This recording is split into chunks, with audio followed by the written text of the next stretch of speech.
Well, we all know the Urban Development Minister Venkaiah Naidu released the list of 20 smart cities yesterday. The dark horse Bhubaneswar from Orissa led the list. Close behind was Pune and Jaipur.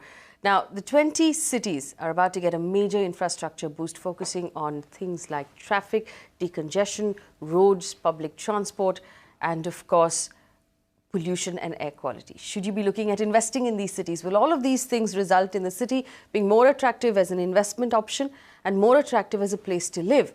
If yes, then what hotspot will fetch you those returns?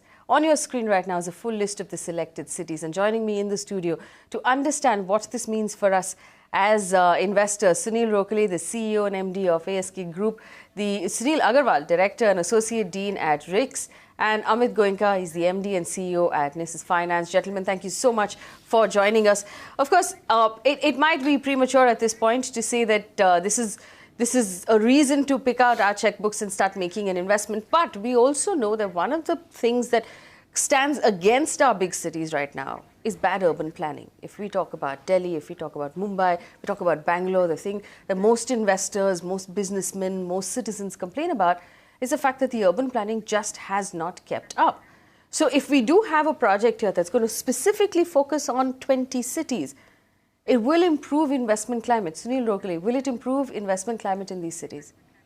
Definitely, yes. I think if these cities would become more efficient, they are if their urban planning is really designed not for 10 years but 50 years, the transportation and any social and physical infrastructure changes would definitely make the quality of individuals will improve in those cities. There would be job creation opportunities in these cities. A lot of manufacturing, a lot of services-led industries would look at these cities effectively. And it would be an inclusion so that you will have a place for everyone there. And I think that's very important. You know, the city that I find very, very interesting on this list right now is the city of Ahmedabad. It came in on the contest at number 6. And number 6 based on the application that was put in. But you have to remember that these 20 cities will get a share of $7.5 billion that the government is going to hand out for them to start these plans. Ahmedabad will also have a bullet train that will connect it to the city of Mumbai. We've from what we understand, a very, very proactive government that's looking at urban planning in this city. I want to understand from all of you what this means from Ahmedabad. And would you consider going in and making an investment in Ahmedabad? Amit? Well, Ahmedabad has started to come in a lot of people's radar more recently than ever before. While GIFT City has been in the offing for the last 5 to 7 years, it's only now that really construction has picked up pace. We've seen people actually start picking up inventory, both residential as well as commercial, within the GIFT City.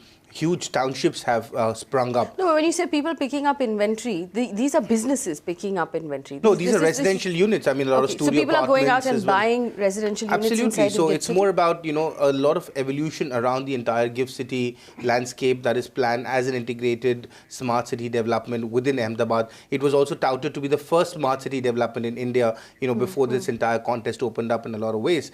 So clearly, I think it has led the way in how things can potentially pan out in a smaller format. Would you make an investment right now in Ahmedabad? Ahmedabad, I think, is still on our radar. We haven't really gone all guns blazing within the city. There are a number of things that need to actually come up before we really start putting our dollars and cents and rupees in the city. And I think really that's to do with, the migratory environment within Ahmedabad city. A lot of it is still very, very inward looking. It's really still, we still need to see how the automotive sector, you know, continues to support the city. We've been some pullouts of Ahmedabad and, you know, around that vicinity. Okay, so just to explain to our viewers what this means now, we know that Ahmedabad will receive a fair amount of attention because, you know, our Prime Minister is from Ahmedabad. But the things that have sort of hampered Ahmedabad is the real estate market so far. There are a fair amount of education institutions. People get their degrees and then they leave. They either move to Mumbai or they leave the country altogether. So they're not living there, they're not buying houses. There is some NRI money that comes back to Ahmedabad. Not enough job creation to sort of give a kicker to that market. Sunil Rokhale, would you invest in Ahmedabad? I think I would not give an yes or no answer for Ahmedabad, but I have much more attractive cities before Ahmedabad to put my money. And Ahmedabad being on this list, you're saying, is not enough to sort of change your mind? Yes, so I think Ahmedabad putting, or any city to that matter, putting in this list is not the reason to really give a guarantee that the monies will come into these cities, because fundamentally, these cities need to be sustainable. These cities need to create employment. these cities need to really give that confidence to the international and the domestic investors and the end users who are going to be based in these cities, that these cities is the place where they would add to quality of life, they would add to the efficiency, and they would add to the income growth of the city, and the GDP of that particular city would definitely go up. So Ahmedabad as a city has good infrastructure. But it is a traditionally driven economy. It is manufacturing, textile, chemical, pharmaceutical, and not still enough white-collar jobs. Yes, so more are the blue-collar jobs than the white-collar jobs, and hence I still see a challenge. Language is a challenge. You don't have the ITS companies yet looked at it very effectively. So I think Ahmedabad as a city definitely would have a chance, but I would be happy to look at. Would you look at, and I know that Pune is a big favorite with you, and we'll come to Pune in a bit. I want to work through Ahmedabad first. Would you look at land investment in Ahmedabad? Oh, that is even more dangerous, because in Ahmedabad as a state government, they have really made one thing which is very simple for anybody to acquire land out there. So the land is very easily acquired in Ahmedabad, and hence the trading of the land and the real estate actually gets more attracted if the land prices go up. And the land prices in Ahmedabad really cannot go up because it is a horizontal city. The government is making it much more simpler to acquire land, and they are very well connected through good roads and transport network. So from that point of view, from that point of view, it's actually hurting the city, where basically the government keeps opening up new supply of land, and because there'll always be that much supply, you don't actually see a fillip for the investment going forward. And that's where the prices per square foot in Ahmedabad also have not gone up in the good times and not so good times. So I think it is a very stable market in that sense. But the market is driven by traditional economy. Okay, I want to bring in Sunil Agarwal. Sunil, when you look at everything that's being planned for Ahmedabad going forward, and if we look at it carefully enough, it's almost like it sounds like a plan to move some of the job creation from Mumbai into Ahmedabad and have people travel back and forth on that bullet train. How long do you think it's going to be before Ahmedabad becomes a possible contender for investment alongside Mumbai, Pune, Bangalore and Delhi? I think, Faye, there are multiple issues with Ahmedabad. One is, obviously, Sunil said that language is an issue. IT industry doesn't look at it very favorably. Traditionally, it's been a manufacturing city. So I want to bring in two things here. One is the aspect of livability. And I think Ahmedabad is one of the most livable cities from a user perspective. But again, if there is no young crowd getting into the city and city doesn't have retention, then it becomes very difficult for businesses to invest. Now, you have one project, which is the Nano project, which has recently moved into the city. It has sprung some growth in an area which is far flung from the city. I don't know how directly has that really impacted the city. Yes, Sanand itself, the real estate sporadically has done well. Therefore, I think Ahmedabad needs a lot more of the manufacturing sector, a lot more of the white-collar jobs. What about the Delhi-Mumbai industrial corridor that will run through Ahmedabad? Ahmedabad is the largest nodular city on that industrial corridor. How much will it benefit from that industrial corridor? I think Ahmedabad will benefit from multiple things, but when you talk about DMIC, it's been many, many years that this has been going on. And in fact, people have made the similar claim about Greater Noida, where this highway originates from. And we have not seen that real estate is directly impacted by these announcements as of tomorrow. And it is only when these projects are implemented. Now, it's a great issue that yes, 20 cities have been identified. 55% of this money is actually going to be spent on area development plans, which means there are parts in the city which definitely will see urban renewal, and those parts definitely you will see prices going up. But as a city as a whole, I think when you look at the plan and saying 45% of this will be citywide, I think it's far from the fact that immediately investors will rush into these cities. All right, and I think Ahmedabad is no exception. All right, let's quickly put this to vote, all three of our guests, starting with Amit. Would you invest in Ahmedabad, yes or no? In the near future, I would tend to. You would. Sunil Rokhale? Not at this time. Not at this time. Sunil Agarwal, would you invest in Ahmedabad? Not at this time, looking at the supply. All right, so Ahmedabad only gets one vote right now. Let's move on very quickly to the city of Pune. Now, Pune put out a very, very ambitious plan. It was a plan that the city worked on very hard. Also had one of the highest citizen initiative or citizen involvements in that plan. We know that McKinsey consulted with the local government of Pune to put that plan together. Now, given the fact that none of the cities from the MMR region made the list. There's no Mumbai, there's no Thane, there's no Kalyan Dombivli, there's no Panvel or Navi Mumbai. It sort of leaves Pune standing tall in that entire neighborhood. Remember also, there's no Hyderabad, there's no Bangalore. So from that entire category, Pune is the only city that made the list. Surya Rokale, you know, I'm going to come to you about Pune. I know Pune is one of your hot favorites in terms of investments right now. How much of a difference do you think this will make to the city of Pune, even in just sentiment? No, I think it is definitely a very great sentiment booster for Pune as a city. And every stakeholder of Pune city, the citizens, the development authorities, the bankers, the investors, the private equity investors, I think it is definitely a pat on their back to be that professional to turn this whole bureaucratic machinery into and rank such a tall height. The simple reason is that Pune has a fundamentally high on educational institutions. So a lot of youngsters.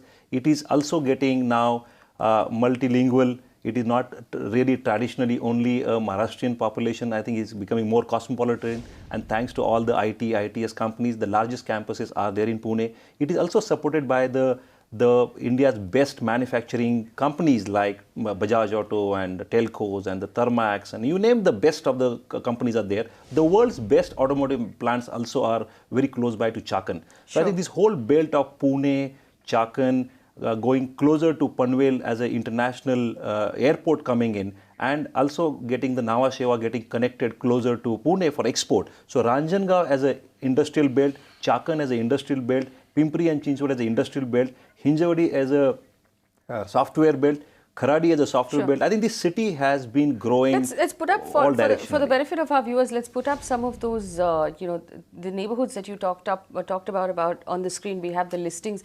And we have the price right now. So if you would obviously invest in Pune, that's you know, if you were to pick one location, talking about all of the things that you just listed out in Pune, what would that location be? Would you be buying? And speak to me now as an average investor. Would you be looking at an apartment? Would you be looking at buying land? What would be the category of that investment? See, I really do not know. As a private equity investor, we would be looking at Pune. And we clearly feel that there is still a good opportunity for entering into that market, entering at early stage, acquisition of land with a good regional strong developer partners out there. 5,000 rupees plus minus 500 rupees end product price and 1,000 to 1,200 square foot apartments. So 50 to 75 lakh rupees, 2 to 3 bedroom hall kitchen. Pune is unbeatable market to my mind, even in today's market.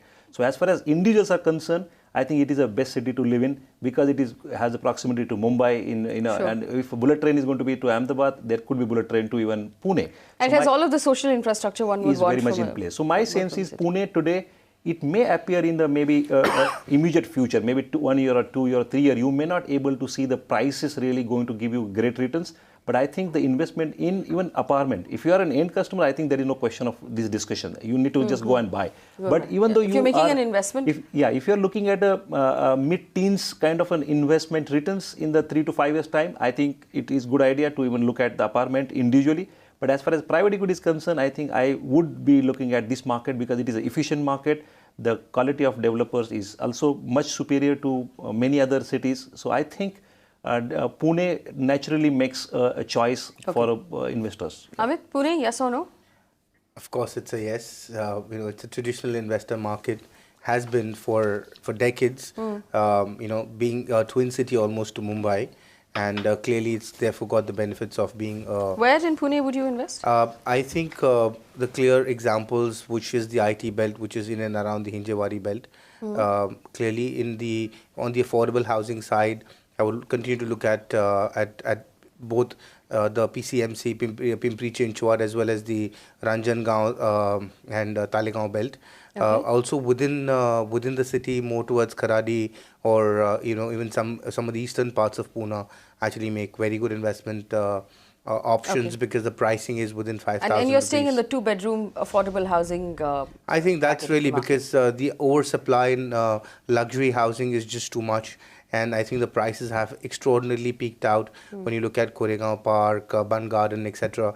They become really, really unaffordable. So there is a fair amount of luxury housing coming up in Pune, but if you're going in as an investor, the affordable housing, which is easier to rent, easier to sell, is the market that you should I think stay even in? the land plotting and land ownership is a very, very attractive option in Okay. Pune because of the new master plan. A number of zones have been opened up as residential zones, which were earlier earmarked for DP roads or for other, non-development activities. So clearly, suddenly, a new land bank has opened up in the new DP plan of 2027, and which obviously lends itself to an option to even look at, some amount of land parcels. Okay. I want to bring in Sunil Agarwal. Would you invest in Pune right now? Is that, a recommendation that you would give anybody? Because it does seem like the most attractive of that list of 20. Shreya, I think there are two issues here. One is, as a retail investor, am I invested in Pune? And if I am a retail investor today and I look at Pune, I don't see prices going up for at least 2 to 3 or 4 years. So as a retail investor, if you ask me, yes, Kharadi is a good location, Hinjewadi is a good location. As Mr. Rahu Kale pointed out, if I'm an end user, I'll buy. Otherwise, purely as an investor, I don't see an appreciation beyond, 6-7%. On the private equity side, yes, there are a number of factors why, private equity investors would prefer Pune. A, closer to, Bombay. Two, obviously all the factors that have been listed. So, as a retail investor, I don't see, Pune really giving me the price appreciation. Where do you see that price? Livability in Pune is good. Where do you see the price appreciation coming in more than 6, 7, 8%? Where would I go looking for that sort of return? Frey, I think if you look at this debate, I think there are, obviously retail investors who will be concentrated on the market that they are in. But if I were to look at these 20 smart cities, which is what we're discussing currently, I would tend to, as a retail investor, and as a retail investor, I know it's very difficult to go find and travel to 20 locations, but I would just, as a retail investor, go and probably look at sub 1 million cities. There are 5 or 6 of these sub 1 million cities. Look at the allocation these cities are getting are almost at par with, some bigger cities. And I would tend to look at, 5 cities, which is Kochi, Sholapur, Devangere, Kakinada and Belgaum. These are cities which have about 1,000 crores of investment coming in or more. And these are cities which have a population of sub-million. The problem there, and Sunil, if you look at 55% of this money going into area development plans, I would bet that some of those areas, would definitely give you a higher appreciation. But Sunil, the problem with those areas would obviously be also the quality of supply that's coming up, because obviously none of the big or even the known developers are in those cities. We're talking about Davnagere, Belgaum, I can tell you, Sholapur, there's nobody there. There isn't a name that would ring a bell. So then are we talking about buying land? I think, investing is not about investing with the names. I think, Frey, often people make mistakes by investing with big names. So there is an investor and there is a user. And I would say that you go for a very expensive project by a very known developer, the margin of, appreciation may not be that high. So if you're purely talking of a retail investor, I go buy a, already built out unit in an area which I know is going to transform, is going to have better infrastructure. And that appreciation to me is much more safe today. Why should I go and bet with a builder when my inventories pile up and there's a delay? Almost every developer has defaulted on its delivery. So I would rather go for a built-up property in an area which I know is going to improve its surroundings, and that would be my take. All right. So 2 votes for Pune, 1 no, but Pune is still standing strong in that list right now. Our phone lines are open if you'd like to ask us a question. Sunil Rokhale, would you? One small correction. Yes. One small correction, I am saying as a retail investor, Sure. No. But as a private equity investor, yes. Okay, as a retail investor, no. Sunil Rokhale, do you want to come in on that? If you were still talking about Pune? Pardon?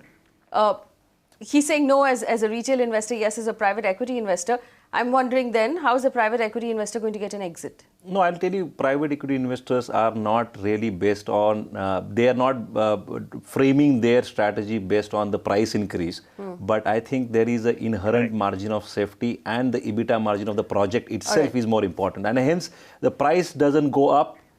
You still make the EBITDA margin which is sufficient to your investment, is good enough for you. If the price goes up, I think... So tell me this, respond to what Sunil Agarwal has said. He said the other cities, the Davnagere, the Belgaum, the Sholapur, the Kochis, these are the cities that he would actually focus on. Again, we're talking purely to retail investors right now who are watching at home. How does one go ahead and make an investment in these cities? I think these are these to me, my mind is too early to really look at and conclude on these cities, as I mentioned. Unless and until these cities actually, by just putting them into a smart city, by they having a good plan means nothing. I think the execution of that plan and seeing that how this whole thing is unfolding, this whole euphoria of the smart city, environmental friendly city to come in, I think would take 3 to 5 years time to my mind. So I would not like to go into Cochin. Cochin is not a new town. Cochin is a well established. We know there are developers who has gone there. Cochin is dependent on a lot of NRI money.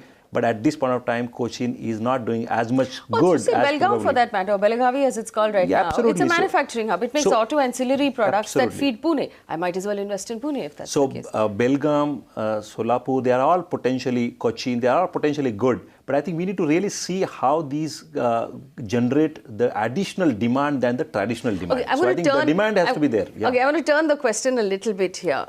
If one of these cities, if my hometown or my what we call native place in India, if one of these cities is my hometown and I'm familiar with this city and I can actually from looking at it gauge the change that's happening on the ground. Now, my hometown is Bangalore and Mangalore, neither of which have made the list. But let's assume there's someone watching at home right now who's, say, from a Ludhiana or from a Bhopal or Surat or Kochi, who can actually see, okay, there is execution happening on the ground. Does it make sense for them to buy? Because then there's more there than just, randomly walking into a city I don't understand or a market I don't understand. This is very natural because most of the people, because of the urbanization, stronger urbanization, people are working in metro cities, top 10 cities. And what they do first buy a home at their hometown first. And then they get into the city because the city in which they are working may not be the permanent city. So it is very natural. I don't think we need to fuel that demand. That demand is already there. Okay. So, I think I would support that. Because I just want to come in at this stage. I just want to come in at this stage and I just want to point out one statistics which is there. And that statistic says that out of 7,000 crores that was allocated, towards the so-called smart city kind of allocations in the budget, the year previous to last one. Sure. There were 7,000 crores that were allocated, only 924 crores got spent. So I completely agree with, Mr. Rahul Kale when he says that, so we've been looking at those numbers. Sunil, that's a fair argument. That's also because the only spend that's happened so far is, I think, if I'm not mistaken about the number, 25 lakh rupees that were given to each municipal commissioner to draw up the plan. So the money that's been spent so far has only been spent on the plan. I quite don't agree, Faye, because the allocation was 7,000 crores. There were a number of other projects. So if you look at even this, there are two kinds of allocations. One is the convergence and one is the PPP. So while convergence money under various schemes is already available to these cities. Two, I think Pune made an exception and paid a fee of 2 crores to McKinsey. Yes. And that is something which also shows some proactiveness that at least the city government is willing to spend on consultants. I am told that the Mumbai paid its consultant only 6 lakh rupees. So, you can't expect a similar quality of work. And therefore, Mumbai did not make the list. Traditionally struggled with investing the money that's been allocated. I think that superimposes the fact that... Amit, go ahead. No, I'm just saying that also superimposes the fact that proactive cities like Pune, therefore, obviously deserve to be number 2. It's obvious that smart and strong investment destinations like Pune, like Delhi, like Chennai, when they become smarter because of, urbanization, further urbanization, better connectivity, a more evolved ecosystem of environment along with, education, healthcare, sanitation, availability of electricity and water. I think it just becomes a much easier decision to make. We focused a lot on the city that's come in at number 2, and fair enough because Pune is so interesting to us as a real estate market. Let's look at the city that's come in at number 1, and this was a dark horse. None of us were expecting this. Bhubaneswar. Would any of you, would the three of you, even consider Bhubaneswar at this point? Is there anything going for that city? It might have been a great plan, but would you consider investing in Bhubaneswar? Amit? Well, again, I mean, there are classifications of how cities have been really drawn up. So there are the classical industrial cities, there are metro cities, there are hospitality and tourism cities, and then there are the agricultural and other manufacturing cities. So, as investors right now we're focusing more on the more evolved metro cities which have a mix of multiple things, not just hospitality or not just tourism or not just, a small industrial or IT belt, but are more evolved, are more homogeneous, in terms of the offering, because it's hard to obviously go into 20 or 30 locations in the country, but having said that, today obviously obviously tourism is a very important part of the GDP. There's a huge amount of thrust being pushed, from the union ministry right down to the state ministry on how tourism can be promoted. And therefore, I think that those who are looking at hospitality, we've seen, RevPARs go up, we've seen occupancy go up, we've seen tourist footfall go up. So So yes or clearly no? there are options available, for those investors, for hotel chains. Yes or no? No, I mean I'm not a hospitality or a Okay. tourism or a investor, so I can't go into Bhubaneswar. But if I was a hotel chain operator, I would look at Okay. it. Sunil Rokhale, Bhubaneswar. See, I think I'll take a minute on this. And they say, what is smart? The smart is which is specific, something which is measurable, something which is achievable, something which is retainable in a time-bound manner. That is smart.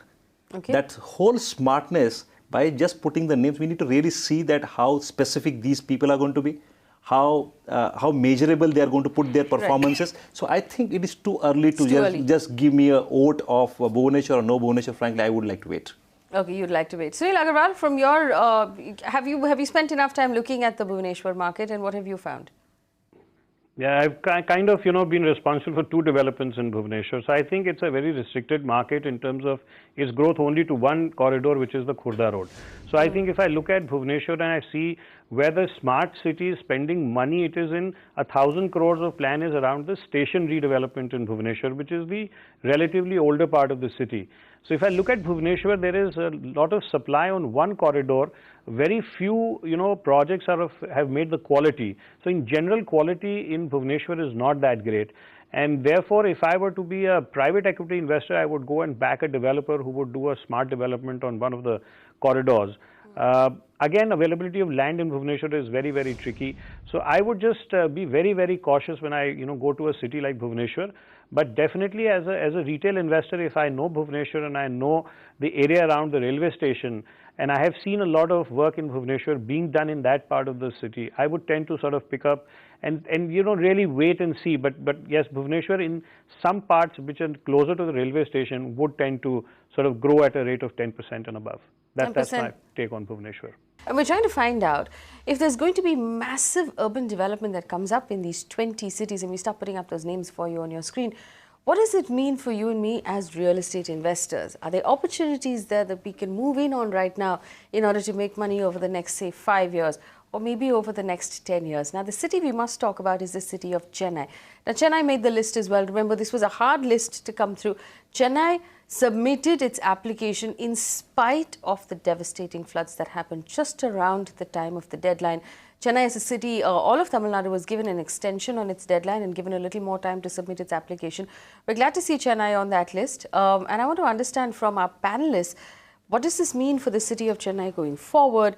Now, it's a manufacturing hub, it's an education hub. There's a reasonable amount of IT and software services that happen in Chennai.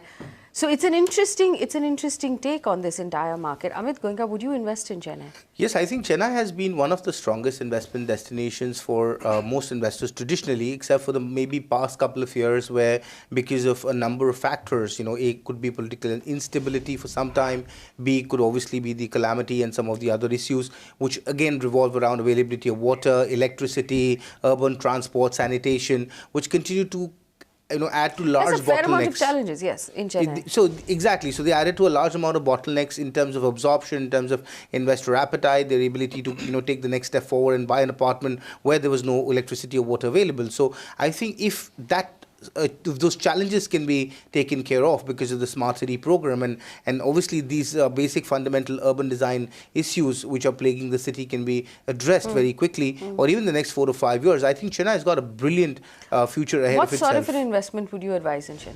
Well, I mean, Chennai, I think both commercially, it's been one of the very strong corridors, especially the OMR as well as the GST roads. We've seen a lot of revival both is in retail offtake, which means shopping centers, malls in the heart of the city, as well as, a lot of new residential developments come up. So I would still stick with residential to go with for now, simply because the IT corridor is not fully exhausted. There is a huge amount of supply which is now getting absorbed or will get absorbed over the next few years. But residential quality supply, which has been lacking for a number of years, have now started to get delivered. And I think that's really where the upside lies. Okay. Again, heart of the city prices have still not really gone up as much as the upside potential has been for the city or has been enjoyed by other cities. Chennai is a yes from your point. Absolutely, hands down. Sunil Agarwal, is Chennai a yes? I think I tend to agree with Amit. It's been a good city to invest in. Traditionally, yes, there were blips, in between. But today, if I look at Chennai, even after the calamity, I think there will be movement of, service industry in Chennai, along the IT corridor, in the north of Chennai, in, towards the Bangalore road, which is a manufacturing road. So I would tend to agree that, Chennai, you can't ignore. You will, if you are considering investment in, let's say, 2 or 3, 4 cities in India, is definitely going to make to the list. Sunil Rokhli, Chennai? No, Chennai is definitely a very prospective city, and obviously we invest even today in Chennai, and we would continue to invest in Chennai, except one thing which I don't like about Chennai is the ease of doing business for developers in that city is the worst across in the country, I may say. The time required to get the whole project approval process is the longest. It has multiple legs. There is no way you can predict how much time it will take, and I think that makes the whole uncertainty of that market. So I think I would tend to agree both Sunil and Amit that Chennai is a good location, except if the local government can improve on the ease of doing business for And I think that's really where the smart city program will help, because e-governance is one of the biggest mandates for a smart city, apart from IT connectivity as well as urban facilities. So I think that's really one of the biggest fillip that Chennai can provide to the world. The growth driver of the city is again very strong automotive manufacturing and the ITS led growth. The city is conservative by itself, so it is not a speculative city per se. Sure. Local developers are always have done work which they can actually deliver. So I think it is a fantastic city. Again, large in healthcare and specialized services. Yeah. True. So there are some challenges there, but Sunil, yes or no on Chennai? No, Chennai is obviously yes. Chennai is obviously yes. So Chennai is the only city right now that got all 3 yeses from our panel, and all agreeing in the apartment sort of affordable, market. Now, I also want to look at other cities, and I think that there's one of the cities that I find really interesting right now is the city of Ludhiana. Of course, it was some surprise that Chandigarh did not make the list, but Ludhiana did. It's manufacturing, it's a trade hub, Ludhiana there, but there's a fair amount of money in that city as well. I want to understand from y'all, I mean, it's obviously premature at this point to ask you whether or not you'd invest there, but Sunil, what sort of future do you see for Ludhiana? See, Ludhiana traditionally is a manufacturing and a textile kind of a center.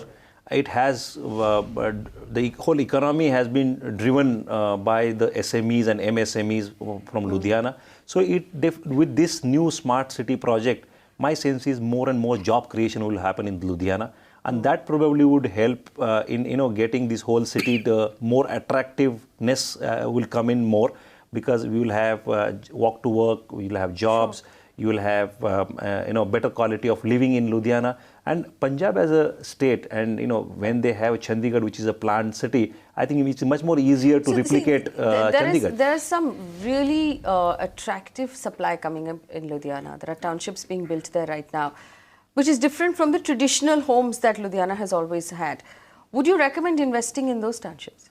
See, most of the townships, like the northern part or Punjab, is not a vertical state at all. It is a horizontal. People like to have badi koti honi chahiye. So a lot of people go with those horizontal, bigger homes, and I think it is affordable in that sense. Coming to the land prices or the cost of those bungalows or villas is affordable. So a lot of people are basically upgrading their living, because they are living into something which is much smaller. The family has grown and their income levels have grown up. So they would like to have a better lifestyle in a gated community. And that is where I think some of these townships have done quite well as far as Punjab is concerned. All right. So is that a yes or no for Ludhiana? See, I think it is only meant for the people who have some connection with Ludhiana, and somebody who does not have any connection to Ludhiana, I do not have any view on that. All right. Amit Goenka, Ludhiana? No, I don't think anything is going to happen for Ludhiana in a very large way. Clearly, because the capital divide will only increase. There has been a growing capital divide or a socio-economic divide in Ludhiana because it's a manufacturing, a trading, or an SME segment, which means basically, people who've actually had big businesses, or medium businesses have grown big because of exports and other reasons. But really, the socio-economic status of really the blue-collar workers really haven't gone up that much. So again, you're not really seen success of most of the projects who've come up in Ludhiana. Because obviously, as Sunil rightly mentioned, it is not a vertical city, and when you're building horizontally, you really can't provide it to the worker class or really the affordable segment of the society, which clearly means there's a huge divide between what can be sold but what can actually be built.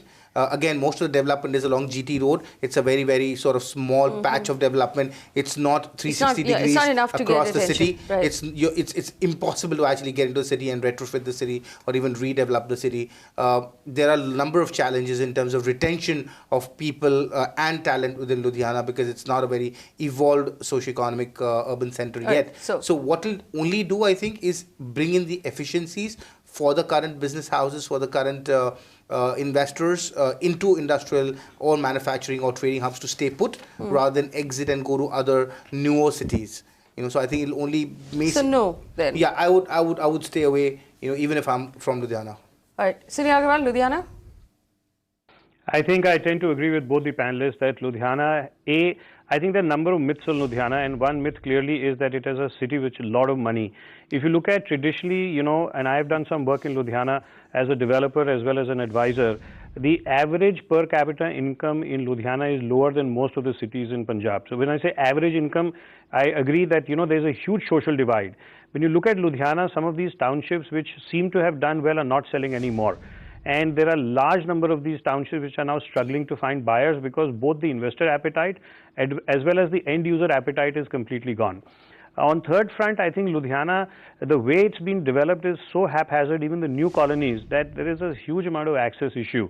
And traditionally, Ludhiana has been an investor-driven city. So a lot of investment has gone into center of the city. And I think those guys are really struggling to get the investments out. So Ludhiana, I think, is a problem area. Also, there is this ease of business, and I think Punjab as a state is an extremely difficult state to do business with. When you talk of Chennai, it's only restricted to the multi-storied building approvals and some of the other things. They may take time, but it gets done. Punjab, for a variety of reasons, when you read the rules, they read to be very simple. But when you go and implement them, the amount of corruption that you face in the state is not even, it's just a scratch of the surface. So, even if developers have gone to cities like Chandigarh, they've not done well in Punjab. And in a latest example, I mean, the number of developers which went from NCR, they've not done well, even at good locations. So I would just stay away from Ludhiana. And yes, the smart city thing may do some bit of, improvement in the infrastructure. But, there is no encouragement in the city for the manufacturers in the old bylanes to actually go to a new industrial estate. And traditionally, there has been a sale of sheds which has happened in Ludhiana. And I think there is no renting of sheds, and that concept is still far away. So I think for a lot of reasons, I would just stay away from Ludhiana, though it seems to be a very nice, attractive city from outside, but the reality inside is not as good. All right, all three no's there for Ludhiana. We have Gauri on the phone line who's called us from Bangalore with a question. Gauri, go ahead, tell us your question. Hello, my question is that I recently sold a property in Gurgaon sometime back, and I'm thinking of investing in a house in either Gurgaon, which is my hometown, or in Bangalore, the city where I work. Now, considering the market prices are very erratic and could go down, so what do you suggest? Where should I be looking at buying the property, which I could live in and also for investment purposes as well? All right, so she wants to buy a 3-bedroom in either Bangalore or Gurgaon. Bangalore is where she works. Gurgaon is her hometown. Sunil Rokhale, which one would you recommend? Neither which are smart cities, so completely has nothing to do with the smart city campaign, but between the two markets. Both are good locations. They are driven by IT, ITS. Bangalore is as much in mess as Gurgaon is as far as infrastructure is concerned. But Bangalore, not in terms of oversupply and in terms of the quality of the market. Bangalore has a tag of a Silicon Valley. So I think Bangalore, the absorption of even IT spaces for the last financial year or a commercial space absorption is much superior. I think Bangalore is still much affordable than to Gurgaon, because part of the Gurgaon which is fully developed, you need to pay 10,000 plus if you talk about Golf Course Extension Road and so on and so forth. And if you go to the new Dwarka Expressway, at this point of time, it is not fully developed or not livable. It will take 3 to 5 years to really people to go and stay there. So my sense is Bangalore, to my mind, comes to a natural choice at this point of time if one has to make a decision in the next 3 months' time. All right, Bangalore is a natural choice. Sunil Agarwal, also, if we look at the health of the two real estate markets, Bangalore, obviously, while we're seeing a little bit of slowdown in sales, we're also seeing a little bit of, overhang, which is supply that's available that hasn't been sold. In comparison, Gurgaon, as a market, is in far deeper trouble, isn't it? Yeah, that's true, because there are large developments which are coming in the roads which are far and few. There are 4 or 5 arterial roads which are fully on both sides. You have large townships. The whole horizontal development, vertical development is going on. And I think the ITS or job creation has restricted to a few developers like DLF Center and other places. So Bangalore is a much larger city compared to Gurgaon. So they're not really comparable. But my guess is that Bangalore is 5,000 rupees plus minus. And the range Gurgaon is 10,000 to 12,000 plus minus. Sunil Agarwal, would you agree? Bangalore over Gurgaon? I would definitely agree Bangalore over Gurgaon at this point in time. The only thing that, the caller I would try to, say for the nth time, and that is, please learn to distinguish between the house that you want to live in and the house that you want to invest in. These are completely different things. Sunil, and I think on people paper, just cloud up that decision. On paper, it's very easy for us to say that. I'll just add one more point that Sunil Rahul has said, that as a rental market, I think Bangalore is a far better market. Okay. There is more, yield on rent that you have in Bangalore versus Gurgaon.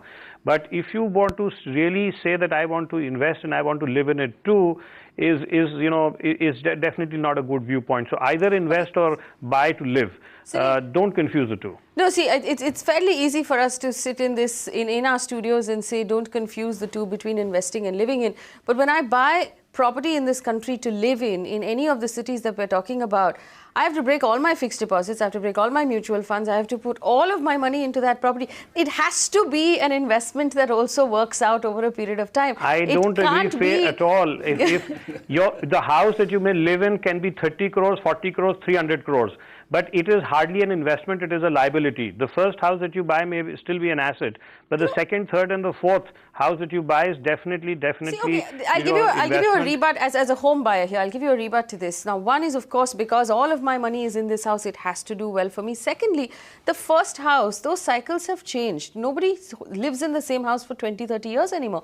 I'll buy a 2-bedroom. I'll hope to flip it 5, maybe 10 years down the line for a 3-bedroom and then sell the 3-bedroom and move into a villa. This is how people buy houses these days. So I don't want to buy a 2-bedroom in a neighborhood that will not sell in the future. That's, which is why then I want to buy a home that does well. Sunil, locally, do you think that's a fair argument? I think the upgrade demand is always going to be more important. That's where the whole 40% of the market is a resale market. People sell their 1,000 square foot house and aim to go for 2,000 square foot house over a period of 10 years, 15 years, because what they put is incremental money. So I think there is definitely a sense, but what Sunil probably is trying to highlight, that's what I guess, is that investment is pure investment. You put into a financial product, you put it into real estate product, ease of getting in, ease of getting out, the yield on the investment probably need to be looked at much more carefully before you make an investment. See, I'll agree with this. I'll agree with this. If I'm choosing between real estate and a fixed deposit or real estate and the equity market, then that should be an unemotional decision. But if I'm buying real estate at all to live in, it's also an investment, and that's not something we can run away from. But we've all agreed that Bangalore is a better market than Gurgaon at this point, for the benefit of Gauri, who is on the phone. Anil Vadhva is also on the phone from Mumbai with a question about smart cities. Go ahead, Anil. Hello, good evening. Good evening. I'm calling from Mumbai. This is regarding the smart cities. One should invest as a pure investor in Chennai or Pune, and what type of appreciation we could expect in future? All right, that's an interesting question. I remember Chennai got all 3 votes, yes. Pune only got 2 votes. Amit Goenka, between Chennai and Pune, which one would you recommend? Pure investor, retail investor? Pure investor. I think if you can access Chennai frequently, one of the important things, because you're staying in Mumbai, and unless you actually go to Chennai very frequently, then going to Chennai is a good option. If you don't go to the city very frequently, don't invest in a city where you're not going to go, let's say, more than 4 or 6 times in a year. You're more likely to access Pune from Bombay than you're likely to access Chennai. So clearly, one of the mantras for investing is you got to access your investment very frequently. But I think from an upside perspective, I think Chennai clearly has a much larger upside left for it than what Pune potentially can provide in the next 3 to 5 years. Sunil Rokhli, do you agree? Also, Chennai is a very local market. It's also the need to understand that market when you invest in it, right? Both the cities can only give you fixed deposit return if you invest into Indian real estate for next 3 years. After 4th year, fixed deposit will remain fixed deposit, but that time Pune and Chennai will not remain fixed deposit. They will be at least double than the fixed deposit return. So I think if your horizon is long term, I think both the cities are good. Your comfort with the Pune or Chennai is more important. Maintaining a property for investment is the most complex phenomena. It is not easy. So I think before making a financial decision of investing into Chennai or Pune, if you have somebody in Chennai who can handle the investment, investment or broking or maintenance of the property. All of that aside, purely if I made you pick between the two? No, I think both at this point of time. Chennai is an unaffordable market at this point of time. Pune is 4,500 rupees plus minus. Chennai is clearly 5,500 plus 500 rupees plus minus. So Chennai is unaffordable at this point of time. All right, Chennai is unaffordable. So Pune seems to be a better pick at this point. Sunil Agarwal, do you want to weigh in very quickly? We're running out of time, but Pune versus Chennai? No, I think I agree with both the experts. If you have the money and you know Chennai market very well, probably Chennai, but I can just invest in market that you understand. Don't invest in market because something has become a smart city or some newspaper report that you're going to read. So pick the market that you understand. Pick the market where you visit often, so you understand it. You have someone there who can manage that investment on your behalf. All of our guests agree that you need to have a long-term horizon of about 5 or 6 years at least if you're making this investment. Next couple of years, you're only going to get fixed deposit returns. Sunil Agarwal, pick though between Pune and Chennai. Which one would you pick? All things I would pick up Chennai because I think, there are pockets in Chennai that are going to give me a good return on my investment. Pune, as I said, is an oversupplied market. So my take is that, Pune will probably not give you as high returns as Chennai would. All right, more votes there for Chennai. But what I also want to do before we wrap up the show, we've run out of time, is each of you have a list of the smart cities that we talked about. And we talked about all of the big cities, but there's an entire list of smaller cities, Tier 2, Tier 3. Things like Visakhapatnam, Sholapur, Indore, Kakinada, Belgaum, Udaipur, Guwahati, Bhopal. I want you to give me, a list of maybe 3 each or 4 each that you think are going to do really, really well. Amit Goenka, if you were to pick out of that list, which ones would you pick? I would go with Surat. I think it's provided the largest improvement to per capita GDP of the last 5 years. And if it can transform into a metro location, I would give my first vote to that. I would also vote for Coimbatore. Okay. Of course, Delhi is a metro, so I don't know if that qualifies since we haven't talked about Delhi yet. And if the air pollution levels and other woes of inhabitants can be brought down and the new master plan and the pooling policy can be implemented, then I think the new Delhi, or the new Delhi that it can potentially becomes a very, very attractive. A new Delhi in the true sense of absolutely. I think then it becomes, because so far nobody's really gone to New Delhi. People have gone to Noida, Gurgaon, Ghaziabad, Faridabad. Where would you invest in New Delhi if you were to go into it right now? Well, again, I think a lot of these peripheral regions came up only because of the unaffordability of Delhi, because nothing really came up after DDA stopped building and selling. Maybe after the Commonwealth Games, there was a little bit of supply that came up in Delhi because of the Commonwealth Games, but really after that, there's been nothing which came up, which also actually got auctioned. So if the new master plan gets implemented, the land pooling policy comes in, suddenly the average buying price of Delhi from 12 to 15,000 rupees on an average can potentially come down to half. And again, if the master city or the smart city program... So then don't get in at this point. I'm sorry? So then don't get in at this point. No, exactly, which is the whole point of being the smart city program, is that you can actually have better urban transport, better sanitation, maybe better environment and better, lower pollution levels, a more livable city, more connected city. Okay. So I think it really makes for a great investment destination. We're running out of time. Sunil Rokhli, what are your picks? See, there are 3 cities where we'll invest more, which is Pune, Delhi and Chennai. Okay. The cities where I feel would be we would watch very closely as a private investors. And potentially, I feel, because they are all three state capital. One is Jaipur, second is Kochi, and third is Indore. Because they being the state capital, they being the face of that particular state, having smart city along with them as a program. And also these three cities, mind you, also have progressed quite well on ITES and not as much in IT. So job creation stories already started there. So I clearly feel these three state cities would be the next preference. All right. Sunil Agarwal, what are your picks from the cities we haven't talked about yet? I think the first choice is NDMC area, which if somebody can afford, and I think the only affordable thing is a DD apartment in a location called Motia Khan. So if somebody can really lay its hands on that, I think that's a great investment.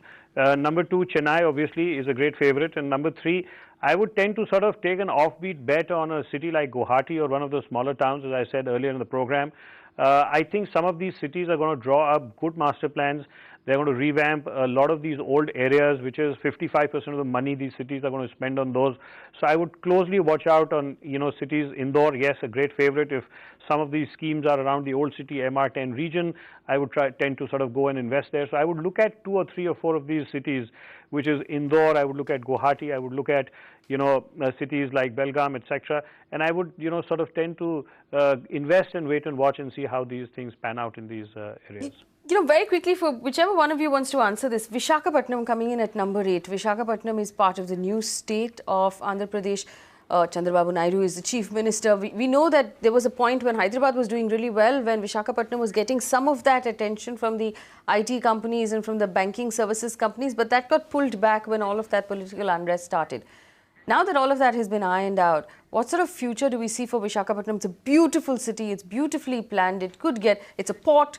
It's a Navy base. It could get a lot of attention. Sunil Rokhli, Visakhapatnam? So, Visakhapatnam or Vizag, I think this city was treated as a retired people's city. Right. It was a sleeping city. But so was Bangalore at one point. But that's where the whole change is. When you get these ITs, when you get the global Indians coming and working there in Visakhapatnam, I think that city has started showing the vibrancy. My personal guess is, with the new Andhra Pradesh, what Chandrababu Naidu in his past or Dr. YSR did to Hyderabad would happen to Visakhapatnam, because there are already IT parks are built, but they are not filled in. So I clearly see Visakhapatnam is a dark horse from south, along with the other IT destinations. All right, Visakhapatnam is a dark horse, and we've run out of time. I don't know where the time goes on this show. It's a wrap. Gentlemen, thank you so much for spending time with us on the Urban Debate this evening. Remember, if you have questions about investing in property, that's what we're here for. Our contact details are on your screen. You find copies of this show on our Facebook page, on our website, mbnow.in, where you can also stream this channel on the go and watch it on your phone if you'd like to. You can reach me personally on Twitter. Thank you so much for watching.